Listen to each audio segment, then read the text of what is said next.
Hi friends, చూడండి మా ఆయన శుద్ధంగా బర్రికి తోక పొదుగు శుభ్రంగా కడుగుతున్నాడు. శుభ్రంగా కడుక్కుంటే దూడ పాలు తాగేటప్పుడు పేడ నోట్లో పోకుండా శుభ్రంగా దూడకి అనారోగ్యం రాకుండా బాగుంటుంది. చూడండి ఫ్రెండ్స్. హాయ్ ఫ్రెండ్స్, మాకు 30 బర్రెలు ఉన్నాయి. దాంట్లో కొన్ని పాలు ఇచ్చాయి, కొన్ని ఇన్ఫెక్షన్ వచ్చి నిలబడకుండా, కొన్ని కట్టినవి అన్నీ కలిపి ఒక 30 ఉన్నాయి.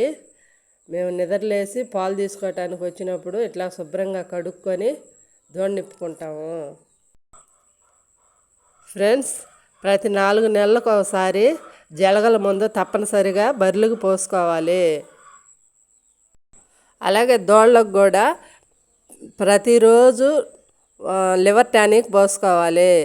అలాగే పేలు పట్టకుండా శుభ్రంగా వారానికి ఒకసారి అయినా నీట్గా కడుక్కోవాలి. అలాగే దోళ్ళకు కూడా నెలకు ఒకసారి జలగల మందు పోసుకోవాలి. అలాగే పాలిచ్చే బర్రెలకి కాలుష్యం తగ్గకుండా ఉండాలంటే కాల్షియం టానిక్ ప్రతి బర్రెకి ఒక 200 గ్రాములు మేతలు దానాలో పోసి కలుపుకొని పెట్టుకుంటే కాలుష్యం తగ్గకుండా పాలు బాగా ఇస్తాయి. ఇన్ఫెక్షన్ వచ్చిన బర్రెలకి ఇన్ఫెక్షన్ మందు తెచ్చుకొని ఒక వారం దాకా ఆ రోజు ఇన్ఫెక్షన్ మందు వేసుకోవాలి. వేసుకొని ఒక నెల పైరుకు వచ్చిన కట్టు ఆపుకొని మరి నెలలో పైరు చేర్చుకోవాలి, ఇంజక్షన్ వేయించుకోవాలి. ఇప్పుడు శుభ్రంగా కడుక్కున్నాం కదా, ఇప్పుడు దూడని ఒక 2 రొమ్ములు గడ్డి, అది ఎండుగడ్డి పట్టుకున్న దాకా ఒక 2 రొమ్ములు తాగనివ్వాలి. ఎండుగడ్డి పట్టుకున్నప్పటి నుంచి ఒక రొమ్ము పాలు దాపుకుంటే దూడకి సరిపోతుంది. లేదా మనం ఒక రొమ్మే కానీ దాపించామంటే దూడ చనిపోతుంది. దయచేసి దూడకు కడుపు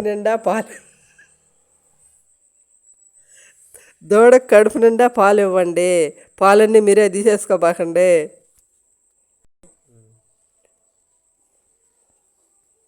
చూడండి మా దూడ ఎలాగ పాలు తాగుతుందో, మా బొడ్డు దూడ.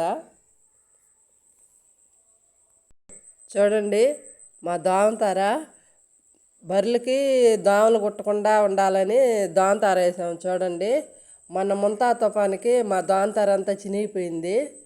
మేము కొత్తగా మళ్ళీ దోమతార కుట్టించుకొచ్చేసాము. ఒక్క రోలు వచ్చి 700 రూపాయలు, ఇలాగొచ్చి 8 రోళ్ళు పడ్డాయి. అవి కుట్టించిన దానికి మొత్తం ఒక 15,000గా పైనే పడిపోయింది. మాకు ఈ ముంతా తుఫాను వచ్చి దోమతార అంతా చినిగిపోయేటట్టు చేసి అదొక నష్టం చేసింది. ఏం చేద్దాం.